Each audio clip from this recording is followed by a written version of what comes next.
Hello，大家好，歡迎大家嚟到巨鯨交易嘅波浪理論分析。今日咧同大家分析黃金同埋白銀嘅走勢。今日睇翻黃金成幅圖啊，咁啊用翻日線圖去睇翻成個 cycle 啦。咁我哋而家咧應該就係處於呢一個嘅藍色圓圈波浪呢一個係啦。咁目前咧仍然都係喺呢個大三浪入邊嘅。咁啊大三浪嘅目標咧，其實可以用延伸比率拉一拉啦。咁啊做翻個大嘅宏觀格局，了解咗成個周期喺邊度先？由一浪底拉到一浪嘅高點啦，咁啊計算出成個三浪最終嘅目標，咁啊可以用延伸比率去到推啊。留意翻一定要用翻對數通道。咁我哋嘗試將佢個目標價推出嚟4，甚至有機會3.618。咁你見到咧，佢大概喺呢個3.618咧，同埋4呢個 fit 介乎4463至到4908蚊左右呢個位置咧，有機會係呢一個三浪嘅頂部嘅。咁我哋咧而家仍然都係處於呢個三浪入邊嘅延伸浪。再睇一個細嘅 time frame 咧，就係呢個白黃色括弧數字12345啦。咁仍然都係處於呢一個尾浪入邊啦，四浪去五浪入邊嘅。4浪去5浪，細一級嘅白色數字係咪？咁啊睇得好清楚啦，1、2、3、4、5。咁啊用翻4小時圖去睇翻成個週期，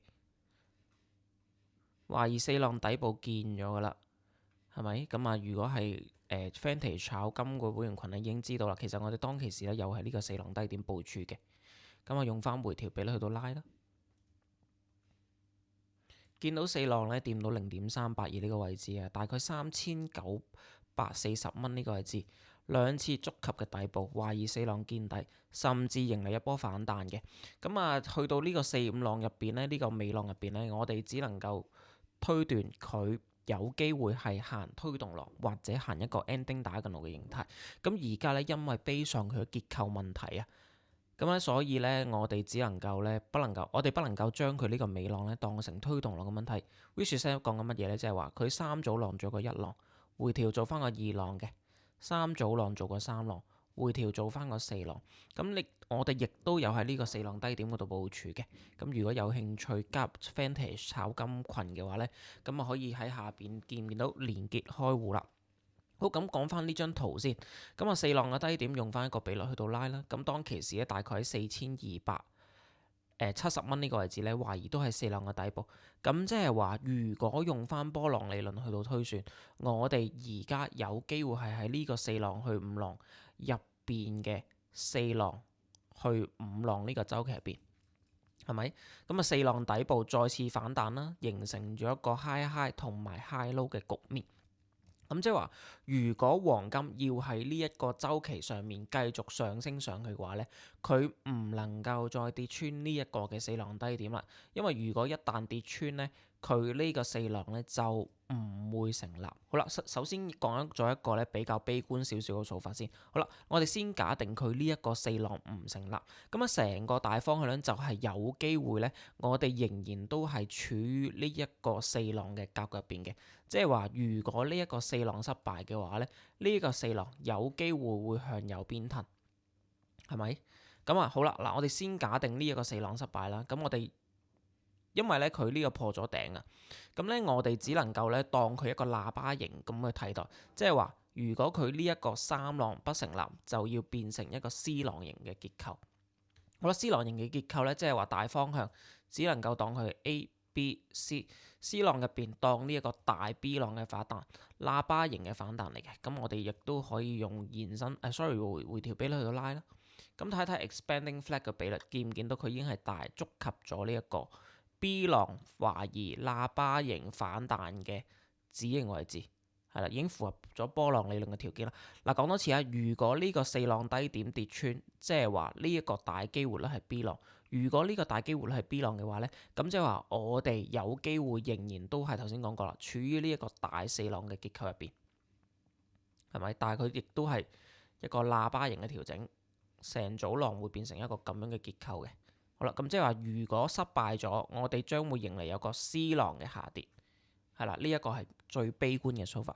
好啦，咁而家咧我唔係咁樣睇嘅，因為咧我認為大盤仍然都有上升空間啦。咁即係話，如果佢成立嘅話，四浪低點要守住，做翻個1、2、3、細嘅四浪再向上推，咁我哋再假定呢一個四浪成立，推算五浪嘅最高點。好啦，咁即係話如果佢今波順利上升嘅話呢，咁我哋有望呢一個五浪嘅最高點最少要望到4700蚊以上嘅位置，係啦，唔一定要掂到4721呢，佢就會調整嘅，係啦，因為佢個五浪有機會再向上延伸。好啦，咁我哋再睇一個細少少嘅 time frame， 落翻嚟縮翻細少少，我哋可以用翻2小時圖嘅，係啦。咁呢一個係四浪底啦，頭先同大家講過係咪？咁啊四浪底部呢，佢亦都做咗一啲比較奇怪嘅浪形啊。因為其實呢，你見到呢，佢由頭到尾都冇 form 到一個推動浪嘅形態嘅。which is 你要咁樣判斷啦，因為佢冇推動浪，所以而家呢度只能夠當係一個 A、B、C 浪嘅反彈。C 浪嘅反彈高點呢，嗱有機會呢，呢度呢係一個阻力位置嚟嘅，大概4470蚊左右啦，懷疑係阻力。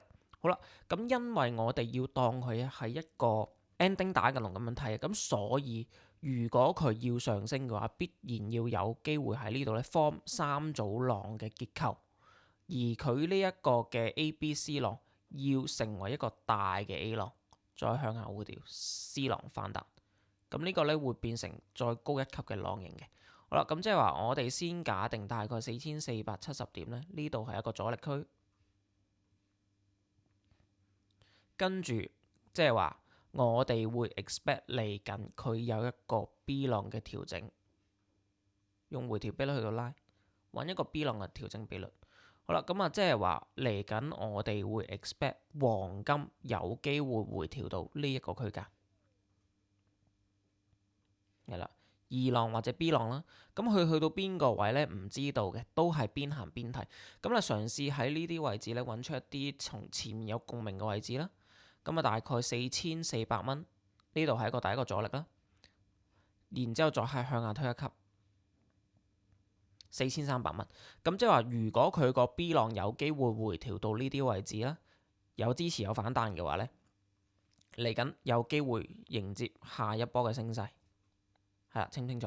咁啊，呢個係黃金成幅圖嘅走勢啦。咁留意佢不能夠跌穿呢個最低點噶啦，4274。因為頭先講過呢一個係四浪嘅最低點嚟嘅，一旦跌穿就會變成喇叭形調整。好，咁睇一睇白銀嘅走勢，白銀走勢同黃金嘅走勢差不多噶啦。我哋亦都係處於呢一個藍色圓圈呢一個三浪入邊。咁咧，成個週期咧唔再重複啦，同黃金嘅走勢差不多嘅啫。咁我哋亦都係喺呢一個尾浪嘅結構入邊啦。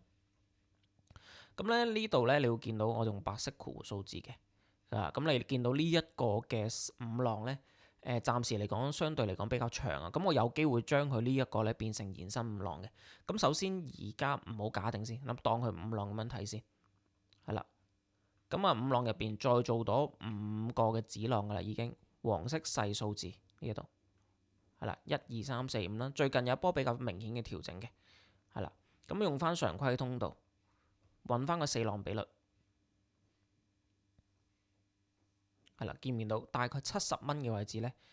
同樣都係四浪嘅比率，同樣都係有支持。咁即係話，如果白銀啦、黃金啦、大盤咧有機會有支持嘅話呢，我會 expect 佢今波嘅五浪要順推呢個位置啦，87、89至到92，咁呢個咧短線咧係一個大方向嘅推斷嚟嘅啫，係啦，因為冇人知道咧四浪幾時行到出嚟嘅。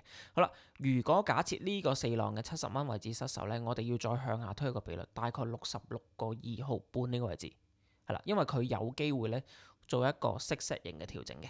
好啦，咁我哋唔知道佢行乜嘢嘅浪型啦，咁我哋再縮細啲，睇翻成個 time frame， 睇翻成個結構。好啦。用翻2小時圖去睇啦。好啦，四浪呢個位置咧打咗個雙底嘅，係啦，先揾出呢一個浪形嘅最低點，即係70個3毫半啦。呢個係浪形嘅最低點。好啦，咁咧我哋同時，因為我哋一定要當佢推動浪咁樣數啊。如果唔係咧，佢一定會變 ending 打緊落嘅形態。咁咧，我哋一定要用翻1小時去到數啦。咁啊，同樣嘅見唔到有3組浪嘅結構。sorry， 見唔到有5組浪嘅結構，而家呢度咧只係當佢3組浪嘅問題嘅啫，係啦，咁即係呢度有機會係一個大級別嘅 A 浪回調 B 浪咧， C 浪入邊咧，佢都係行一啲比較複雜嘅結構嘅。見唔見到呢個1、2、3、4、5 expanding leading 打緊路做咗個1浪，2浪回調3、4、5，而家有機會係喺呢個5浪嘅結構入邊嘅。咁即係話大方向佢未必咁快破到前頂，先當佢大嘅 A、B、C 去到判斷係啦。咁啊，阻力位咧同時間啦，要做翻1比1嘅支持啦。咁即係話有機會突破或者阻力咧，係介乎呢啲位置79.7至到80.9號位。呢個係第一個嘅阻力區啦，你亦都可以當佢 TP 鬆咁樣睇，或者有機會做個雙頂嘅，係啦。因為點解要咁樣判斷咧？就係其實佢純粹係因為打咗個雙底啊。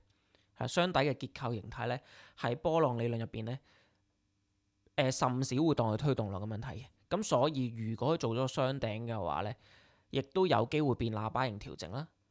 同埋佢有機會變 ending 打緊路嘅，係啦，即係話如果佢要繼續向上推嘅話咧，佢個浪咧有機會變成一個咁樣嘅浪。